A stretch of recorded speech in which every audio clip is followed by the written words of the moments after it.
ఎవరు ఈ స్వామి? లక్ష్మీ నారసింహస్వామి వారు. ఆ స్వామి దక్షిణ హస్తంలో ఉండబడేటువంటి దివ్యాయుధం సుదర్శనం. మొదట స్వామి వైభవాన్ని మనం కొంచెం చెప్పుకుందాం. స్వామి నవనారసింహ స్వరూపం, నవనారసింహ నవతత్వం. ఈ నవతత్వంలో మొదటి తత్వం ఉగ్రం. అది ఉగ్రం అంటే కోపంగా మనం భావించడానికి వీల్లేదు. తన భక్తుడైనటువంటి ప్రహ్లాదుణ్ణి రక్షించటానికి తపరకరణం చెందినటువంటి అనన్య గతిత్వం కానీ, అనన్య శేషత్వం కానీ, అనన్య భావత్వం కానీ లేనటువంటి ఏకైక నిష్కామ్య గుణమే అది ఉగ్రము. ఆ ఉగ్రం ఎవరిని రక్షించింది? ప్రహ్లాద దానవ శిశోక్కిల భక్తిగమ్య, భక్తే గమ్యంగా ఉండబడేటువంటి ప్రహ్లాదుణ్ణి రక్షించింది. మరి మనకు కూడా ప్రకృష్టమైన ఆహ్లాదం కలిగిన ప్రహ్లాద తత్వం ఉంటే ఒక ప్రహ్లాదుడికి ఒక నారసింహస్వామి బహిర్గతమై మనకు దర్శనమిస్తాడు.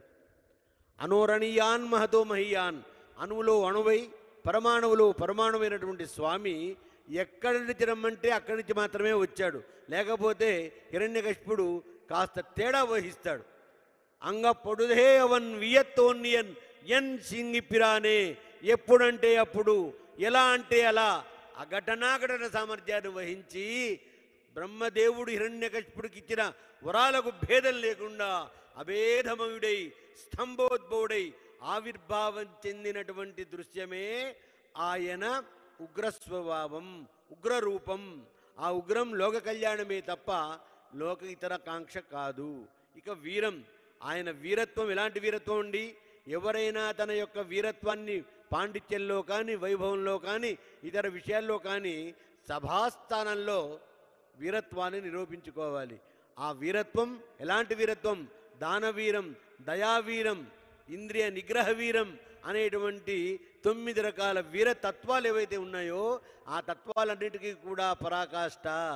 అవి కూడా నవభక్తి సమన్వితంలో ప్రత్యక్ష పరోక్ష వాక్య వ్యంగ్యార్థాలలో కూడా అవి భక్తి రేవగరీసే భక్తికే అంకితం అవుతాయి.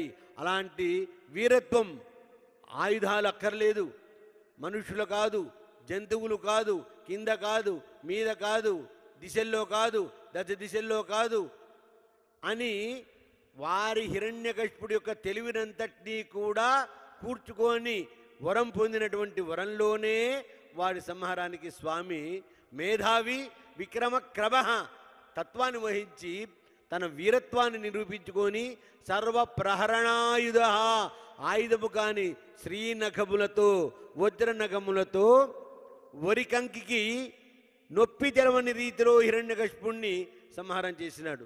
సహజంగా అయితే దెబ్బ తగిలితే నొప్పి లేస్తుంది, కానీ నొప్పి లేని భావన అక్కడ స్వామిని చూడగానే పూర్వస్మృతి కలిగి అవ్యాజమైనటువంటి ఒక ఆధ్యాత్మిక దివ్య పూర్వస్మృతి కలిగి స్వామికి ద్వారపాలకుణ్ణి కదా అనే భావన రాగానే స్వామి హిరణ్యకశిపుడంతా కూడా తాదైత్యం చెందిపోయినాడు.